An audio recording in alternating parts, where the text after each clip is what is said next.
তেখেতৰ কৌশিক শৰ্মাৰ ভাগ সুৰেশ শৰ্মা ভাতৃ সুৰেশ শৰ্মা তেখেতে মোৰ পৰা টকাটো মানে লৈছিলে আৰু 5 লাখ টকা নগদ এনেকে তেখেতে মোক প্ৰথমে ধাৰে লৈছিল অলপ অলপ কৰি তাৰপিছত আমি যেতিয়া খুজিব গ'লো তেতিয়া ক'লে যে মোক আমাৰ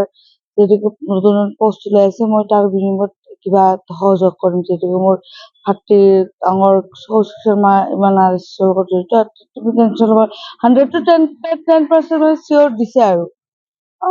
যিহেতুকে আমি মধ্যবিত্ত ছোৱালী সেই ভাবি কিনে আমি ভাবিলো যে ঠিক আছে বাৰু আমি হেৰি কৰি ল'ম এনেকে গোটেইখিনি হৈ যোৱাৰ পিছতে আমি যেতিয়া চাকৰিও নহ'লে পইচাটো ৰিকভাৰী কৰিব যাওঁ নাই ডেট দিয়ে সময় দিয়ে লাষ্ট 16 মানে তাৰিখে তেখেতে অহা বুলি আমি জনাত মানে সেই কৰিলো ঘৰত গ'লো ঘৰত যোৱাৰ পিছত মানে তেওঁলোকৰ মানে ঘৰৰ ফেমিলি যিখিনি আছে কৌশিক শৰ্মাই আৰু গোটেই সিহঁতৰ ফেমিলি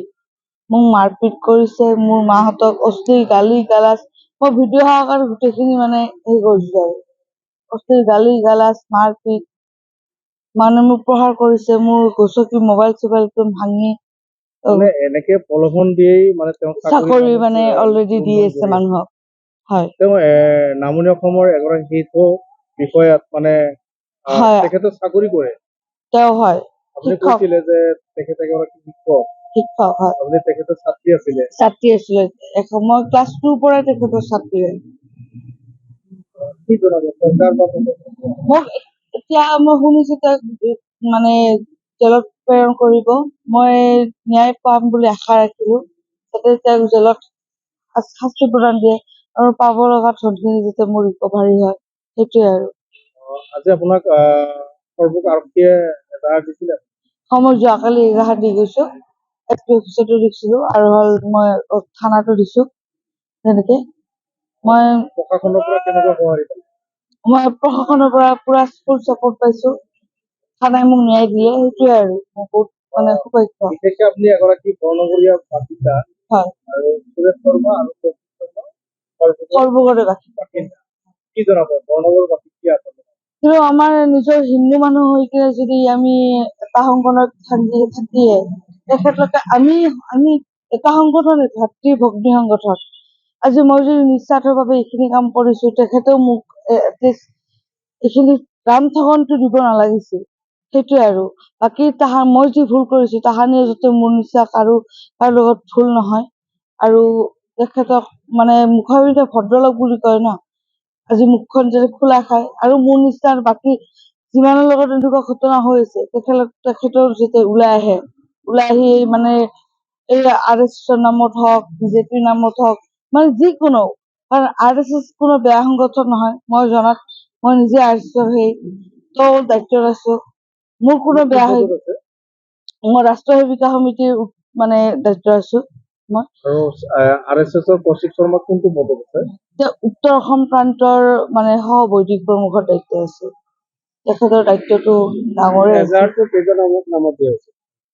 সুৰেশ শৰ্মা কৌশিক শৰ্মা তেখেত দুইজনৰ মানে সুৰেশ শৰ্মাৰ পূৰ্বতো মানে ধন লোৱা হয় এতিয়া মানে গোটেইখিনি যেতিয়া ফাদিল হল বহুতে কৈ আছে যে আমাৰ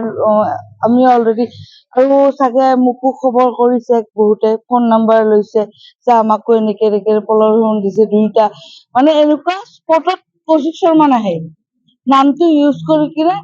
টকাটো লৈ সুৰেশ শৰ্মাই আৰু স্পটত নপৰে যিহেতুকে হয়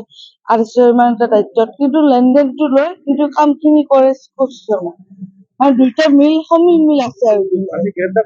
হয় কৌশিক শৰ্মাক গ্ৰেপ্তাৰ কৰিলে বাকী সুৰেশ শৰ্মা পলাতক বুলি শুনি আহিছো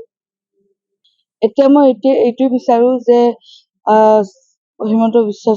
ছাৰ ডাঙৰীয়াই তেখেতে যাতে এইখিনি মানে মোক সহায় কৰি দিয়ক যে ন্যায় দিয়ক আৰু